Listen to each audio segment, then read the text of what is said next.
Ignition sequence start. 6, 5, 4, 3, 2, 1, 0. Liftoff. We have a liftoff.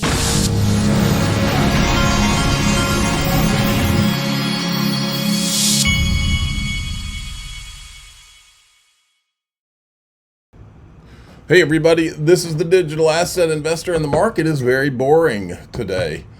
XRP is at $2.26.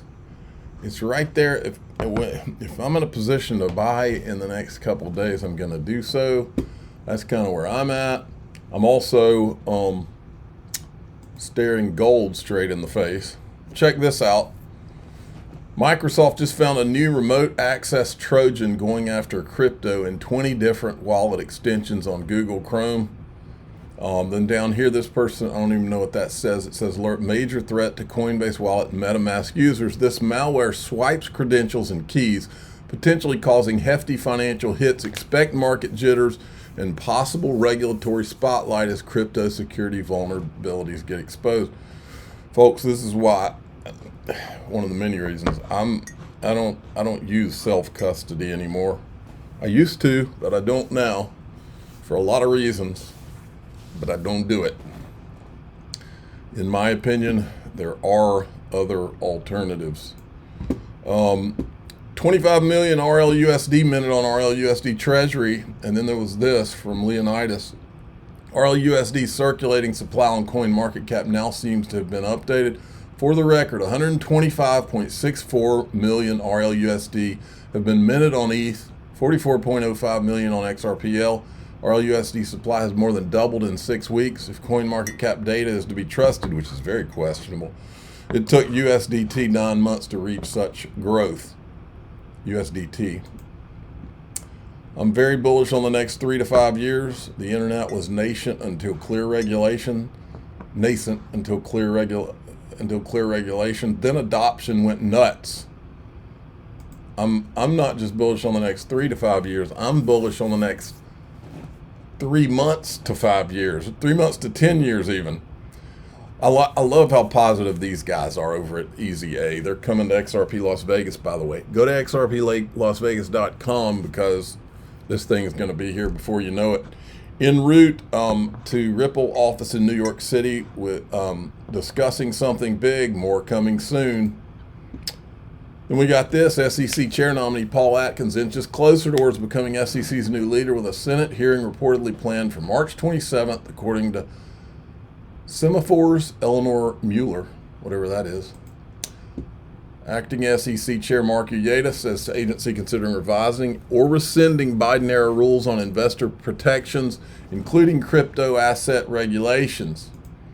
The dominoes are falling. Here is crazy Michael Saylor, which he says a couple of things in here I agree with, and I'll tell you what they are. This is kind of a historic entry point because all of the risk has been stripped off the asset. Like, you pretty much know Wall Street's going to embrace it, the U.S. government's going to embrace it, and banks in the U.S. going to embrace it, which means that all the other banks will embrace it. You already know all those things, and yet the market is really skittish based upon concerns about tariffs, the disposition of the U.S. economy, the interest rate forward graph. And so you see the interest rates have pulled in 30, 40, 50 basis points, and we're in this macro risk off zone. When that flips, I think Bitcoin will rip forward with a vengeance. Now, you said Wall Street's going to embrace it, and that is true, but still it's limited. I've been talking to these RIAs here. Many of them are very interested in Bitcoin, but a lot of them have questions when I walk around and say, what do you want to hear from Michael Saylor? They say, well, we're still concerned about suitability issues. We still have issues about recommending them to our clients. Here's a suitability issue. There's a video that says Homeland Security met with the 4 Satoshis, and Michael Saylor says we're not supposed to talk about Satoshi. There's a suitability issue. I've always asked this question. How in the world do any kind of company invest in this thing without being able to tell their clients who created it, without being able to address the risk of, oh, this creator could pop up out of nowhere, and then what? Think about the liability. This is still a real concern. What do you say to those who are still concerned about suitability? The only asset endorsed by a president of the United States in 50 years is Bitcoin. That's a lie. Donald Trump has his entire existence has been an endorsement of gold, from his logo to his houses to the way he decorates his hotels. This guy's been endorsing gold his entire life. He built his entire brand on it. So that's just bull. He also endorsed XRP, Solana, and ADA in a tweet. I mean, go back in the last 200 years in the history of the country, and I think if you go to the founding fathers, they wrote in the Constitution that money is silver and gold coin. And then at some point there was a chicken in every pot, and maybe with the founding of Fannie Mae and Freddie Mac, we endorsed everybody to single family home ownership. But in the 21st century, you have just one asset, Bitcoin. The president saying, don't sell your Bitcoin, saying more than that, saying the United States won't sell its Bitcoin. And so everything else you put your client into, if the U.S. government seized any other security that you sold to a client, if they seized any collectible, any art, any real estate, they would sell it. The only thing that the U.S. government won't sell if they are to seize it is Bitcoin. That is so stupid. They're not going to sell their gold. Look, they're trying to remake this. Make no mistake, they're trying to remake the image of Ethereum, Vitalik Buterin. They need to do a story on Joseph Lubin is what they need to do. They're a new Vitalik an Ethereum story, premiering globally April 15th on Apple TV and Prime Video, chronicles Vitalik Buterin's journey. And I said the real documentary has already been made. It's called Rigged from the Start. Oh, man. This right here is the biggest thing happening today. Listen up.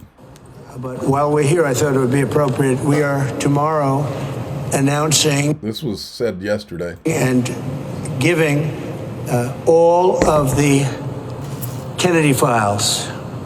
So people have been waiting for decades for this.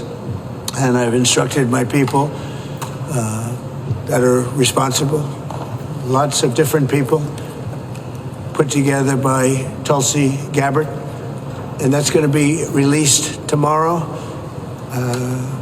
We have a tremendous amount of paper. You've got a lot of reading. I don't believe we're going to redact anything. I said, just don't redact. You can't redact. But we're going to be releasing the JFK files, and that would be tomorrow. Do you have anything else to add to that, Carolyn? So that's a big announcement. They've been waiting for that for decades. Then I said during the campaign I'd do it, and I'm a man of my word. So tomorrow you have the JFK files. What time will they be released? Tomorrow afternoon, okay? Have you seen what's in the files? Have you read them? I've heard about them. Was there anything interesting? It's going to be very interesting. Was there an executive summary supplied to you, Mr. President? No, I'm not doing summaries. You'll write your own summaries. It's many pages. Is it 80,000 pages? Approximately 80,000 pages. So it's a lot of stuff. And you'll make your own determination. All right. That's going to be exciting. Look at this from CoinsKid. Let's get to the juicy part. It says, if we see XRP take out local January 2025 high, my minimal target is $4, but it may go beyond that on the next run up in crypto. The trigger was the retail top. At every trigger point within a month, we've always seen a decent correction where retail gets dumped, thinking that they will get rich coming market in the late top of an impulsive wave. Crystal ball indicator based on global M2 money supply shows liquidity entering the market soon. After leaving it in December, not January. Hold the line. Failure to hold 20 he says failure to hold that could go to a deeper correction type deal. I'll be accumulating if that happens. Well, this guy's talking about XRP, but he gets one thing wrong. Retail always looks for what to put their money in that will make them the most money. So they have been putting it into memes and the chains that memes live on and ones that are kind of like have the cult culture, the ones that are like that have the most loyal followings, right? So obviously like XRP, which has done really well. They obviously have a lot of going on, but they have one of the biggest followings, so they have done well. Cardano also has one, and they have done well, and plus both of these are American based, and they have, you know, a lot of American based crypto projects are doing well. They have a lot of connections with the new administration, and they're working on things. The ones that have the most loyal fan base, they're doing well. Yes, XRP it has been called a cult 1,000 times, and yes, XRP has one of the biggest communities. But what he doesn't say is why it has the biggest community. It has the biggest community because everybody all the people in this community are, in my opinion, more sophisticated than any other, and they're not looking at cartoon monkeys and bullcrap. They're looking at real utility and what Ripple's been building for all these years. But he don't want to say that because he's a Bitcoin guy, as I recall. XRP, the blue chip. How high XRP's price is going to go. We will finish things off on some price action. Obviously, we've given you our price prediction based on the technical wedge that XRP has been in since 2017, and it's been followed thus far, or is certainly progressing towards our $19.27 price prediction. But if it is going to do what I believe these technologies are going to do, and I don't think XRP is going to be the only one, and what is it going to do? What am I suggesting these technologies are going to do? Well, they are going to enable the internet of value. They are going to revolutionize the transmitting of value in the same way that the internet revolutionized the transmitting of information. And I truly believe this. I have seen enough now to be 100% convinced that DLT technology is the value transacting infrastructure of tomorrow, and that means currencies, derivatives, assets, commodities, anything that is or can be digitized will be ran on distributed ledger technology. Government everything. We're talking hundreds and hundreds of trillions of dollars worth of value, and XRP is going to capture, I believe, a good chunk of the remittance side of things for currencies globally. But actually also it will enable value to transact globally. And through doing this, they're going to solve problems like the US debt issue. Okay, I was getting a call. I tell you what, everybody always calls me when I start a video. Okay, we're going to go into the group, and you know what we're going to talk about? What if and why would Ripple become an infrastructure bank? We're going to talk about that and some other things. If you want to join the group, go to daixrp.com to join through the Patreon, or another option to join the same group. You can go to YouTube, click below this video, click the join button. It costs you really less than a cup of coffee. I like to go to Starbucks and get a large black coffee. That's my standard. I don't get all those frou-frou drinks they've got. I get a large black, and this thing costs about that. Okay. So that's how to join. We do extended videos in there. You also can watch all of the videos without commercials, the full video without commercials. I'm the digital asset investor. I'm not an XRP's price. I'm a digital asset investor. I'm not an investment advisor. This is for entertainment purposes only. Please subscribe, hit the like button, tell your friends and family. Ripple Infrastructure Bank. Here we go.